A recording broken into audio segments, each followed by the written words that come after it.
हाय, मेरा नाम बिंटू है और आज मैं आपको सिखाऊंगा कि एक जेएसपी प्रोग्राम को नेटबीन्स आईडी में कैसे रन करते हैं। जेएसपी क्या है? इसका पूरा नाम है जावा सर्वर पेजेस और ये सन माइक्रोसिस्टम ने 1999 में डेवलप किया था।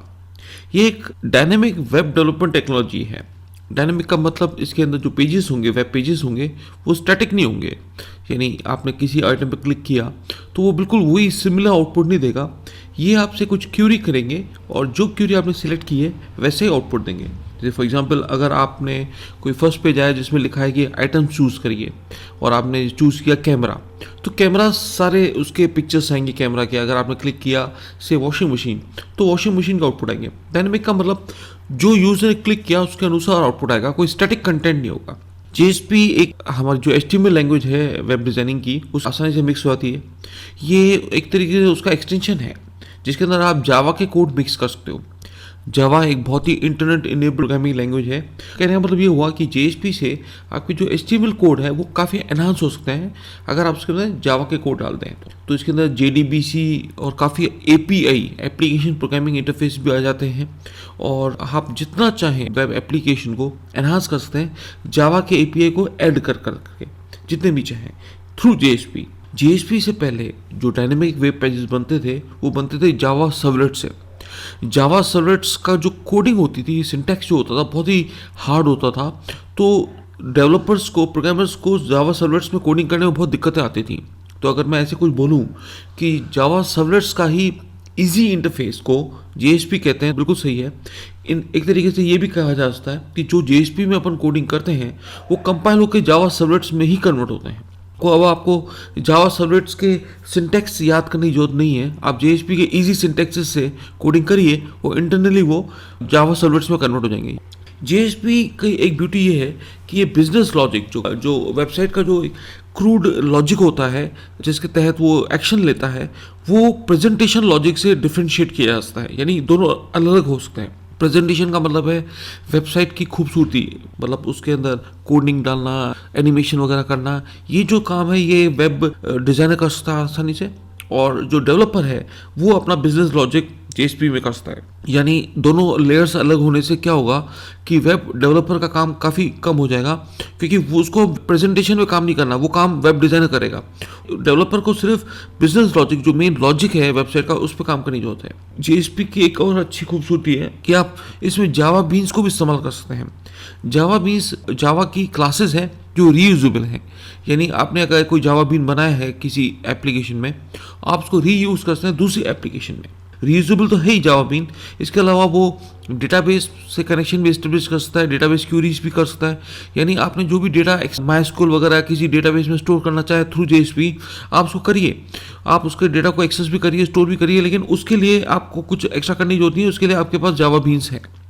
आप जावा बीन्स लिखिए और जावा बीन्स के जरिए आप डेटाबेस भी एक्सेस करिए। यानी कुल मिला के जेएसपी एक बहुत ही एनहांस्ड फीचर है जिसके ज़रिए आप वेब एप्स फुल फीचर्ड बना सकते हैं। आपके पास जावा की एक स्ट्रॉन्ग सपोर्ट है इसके लिए। अगर मैं आज जेएसपी का प्रोग्राम रन करना चाहूँ तो मुझे क्या क्या ज़रूरत पड़ेगी? एक तो ज़रूरत पड़ेगी सर्वर की। अब जब इंटरनेट इनेबल्ड वेबसाइट्स बनती हैं इसमें, तो ऑब्वियसली सर्वर तो चाहिए ही चाहिए। सारी वेबसाइट एक सर्वर पे होती हैं। हमारा जो सर्वर की जरूरत पड़ेगी उसको हम एप्लीकेशन सर्वर कह रहे हैं। ऑब्वियसली उसके अंदर जेएसपी इंजन होता है। जेएसपी इंजन क्यों? क्योंकि क्लाइंट जो आपका ब्राउज़र है, जब वो एक्सेस करेगा जेएसपी कोड को, तो वो रिक्वेस्ट जाएगी आपके सर्वर पे। सर्वर पे जो जेएसपी इंजन होगा वो आपके जेएसपी कोड को किस में कन्वर्ट करेगा? बिल्कुल सही, जावा सर्वलेट्स में कन्वर्ट करेगा, क्योंकि एक तरीके जेएसपी इंटरफेस है आपका और आपके प्रोग्राम को वो इंटरनली जावा सर्वलेट्स में कन्वर्ट करता है। हाँ, अगर आप डेटाबेस को भी इस्तेमाल कर रहे हैं तो आपका जेएसपी इंजन जावा बीन को भी कॉल करेगा और जावा बीन JDBC कनेक्टिविटी जो ड्राइवर्स है उसकी मदद से, API की मदद से डेटाबेस से कनेक्शन एस्टेब्लिश करेगा, कि उसमें डेटा स्टोर भी करेगा, एक्सेस भी करेगा जो रिक्वायरमेंट होगी। तो कुल मिला के ये है कि आपको जो 3 चीज़ें चाहिए जेएसपी में कोडिंग करने के लिए। एक तो चाहिए आपका सर्वर जहाँ पे आपको जेएसपी इंजन, जावा बीन्स वगैरह स्टोर होंगे। JDK, क्योंकि मैंने जैसा बोला कि जेएसपी जावा कंपोनेंट को इंक्लूड करता है HTML में, मिक्स करता है HTML में, तो कंपाइलर तो चाहिए। और डेटाबेस भी कोई ना कोई चाहिए। हम माइस्क्यूएल प्रेफर करेंगे, लेकिन बाकी जो पॉपुलर डेटाबेसेस आज की डेट में हैं वो है ओरेकल है, SQL सर्वर है माइक्रोसॉफ्ट का। तो ये 3 चीज़ें तो हमको चाहिए। ये एक सिंपल सा कोड है जेएसपी का। ये तो सिंपल है, ये तो आपको लगा HTML कोड ही है। देखिए आपने हेडिंग डाली, ये टाइटल डाला, जेएसपी है, hello world, welcome to JSP. ये अपन रन करके देखते हैं पहले, इसको अपन नेटबीन्स में रन करेंगे। एक और छोटा सा चीज़ समझ लेते हैं अपन कोडिंग शुरू करें उससे पहले। जेएसपी के अंदर आपने जो भी कोड है आप HTML और जेएसपी मिक्स करके लिख सकते हैं, ठीक है। लेकिन डिफ्रेंशिएट कैसे करोगे? देखो HTML की बॉडी के अंदर तो आप ये है ही, कैसे डिफ्रेंशिएट करोगे? जेएसपी इंजन को कैसे पता चलेगा कि ये HTML कोड है, ये जेएसपी कोड है? जेएसपी कोड को उसे जावा सर्वर से कन्वर्ट करना है, तो उसे कैसे पता चलेगा कि ये जेएसपी कोड है? तो जो कोड इससे लेस देन साइन और परसेंटेज और लेस साइन के बीच में होगा, उससे compiler JSP engine JSP code मानेगा, यानी वो उसको जावा सर्वर में कन्वर्ट करेगा। तो पहली बात तो जेएसपी इजीली HTML में एनक्लोज हो जाता है। जावा जैसे अपने बात की, जब भी आप फर्स्ट टाइम जेएसपी को कॉल करोगे तो वो इंटरनली किस में कन्वर्ट होगा? जावा सर्वलेट्स में। एक छोटा सा दूसरा प्रोग्राम देखें। देखिए ये एग्जांपल है जिसमें HTML में जेएसपी कोड डाला गया है। देखिए आपने एक हेलो वर्ल्ड टेक्स्ट लिखा, वो किस स्ट्रिंग वेरिएबल को असाइन कर दिया? MSG को।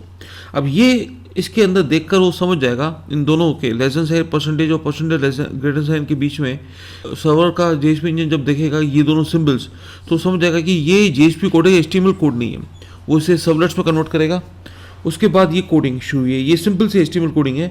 यहाँ पे देखिए आपने लिखा है ये इक्वल टू MSG। यहाँ पे एक वेरिएबल कॉल होता है। वेरिएबल को कॉल करने के लिए आपको इन दोनों सिंबल के बीच में लेस देन परसेंटेज और परसेंटेज ग्रेटर साइन के बीच में इक्वल टू साइन लगाना है। तो कंपाइलर जेएसपी इंजन समझ जाएगा कि यहाँ पे MSG वेरिएबल की वैल्यू लिखनी है, तो ये हेलो वर्ल्ड यहाँ लिखाएगा H1 हेडर के बीच में, और H2 तो खैर है ही सिंपल HTML। इसको अपन एक बार रन करके देख लेते हैं नेटबीन्स से। ये नेटबीन्स लोड हो रहा है। ये एक IDE है जिसके तहत आपको कोडिंग, डेवलपिंग, कंपाइलिंग सब एक ही जगह पे हो जाएगा। इंटीग्रेटेड डेवलपमेंट एनवायरनमेंट है ये। अब सबसे पहले जब मैं इसको कोडिंग करने जा रहा हूँ, मैं एक वेबसाइट बनाने जा रहा हूँ। फाइल में जाइए, न्यू प्रोजेक्ट में जाइए, क्योंकि मैं देखिए अब जावा सिंपल जावा एप्लीकेशन बना रहे हैं, जावा कोडिंग करें तो जावा पे क्लिक करें। लेकिन मैं वेब ऐप बनाने जा रहा हूँ। इस कैटेगरी को सिलेक्ट किया, यहाँ पे इस प्रोजेक्ट को क्लिक किया, नेक्स्ट पे गया। अब यहाँ पे मैं लिख देता हूँ suppose JSP first JSP app.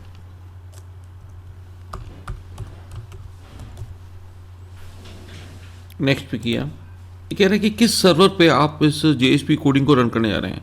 ये एक बिल्ट इन सर्वर है। 2 सर्वर नेटबीन्स के साथ डिफ़ॉल्ट आते हैं। मैं अपाचे यूज़ कर रहा हूँ। अपाचे एक बहुत ही बेहतरीन सर्वर है।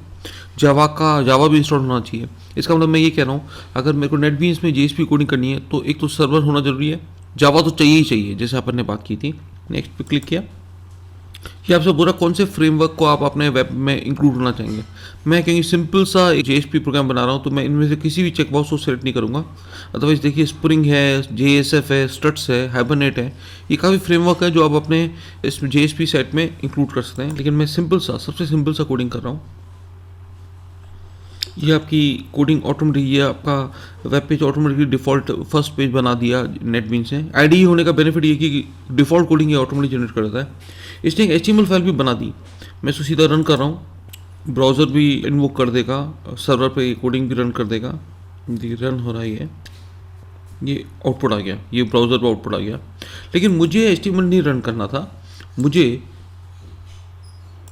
JSP कोड लिखना है। तो मैं इसको डिलीट किया, वेब पेजेस पे राइट क्लिक किया, न्यू पे गया, JSP क्लिक किया। ये कह रहा है किस नाम से आपको JSP कोड बनाना है। मैंने इंडेक्स लिखा, एक्सटेंशन वो ऑटोमेटिकली .JSP लेगा। ऑप्शन आपने JSP स्टैंडर्ड ही को सिलेक्ट करना, JSP file standard syntax, finish.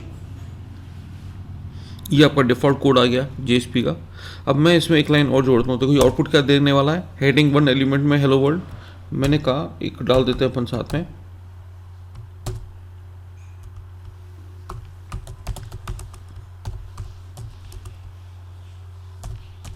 ये हेडिंग 2 एलिमेंट में डाल दिया मैंने। अब मैं इसको रन करता हूँ। ये देखते हैं मेरा आउटपुट देगा। ये देखिए ये ब्राउज़र पर आउटपुट आ गया, गूगल क्रोम खोल के इसने आउटपुट दे दिया। तो ये है मेरा फर्स्ट प्रोग्राम JSP में। आपको कोई भी दिक्कत हो आप मेरे को bmharwani@yahoo.com पे मेल कर सकते हैं। Have a nice day, thank you.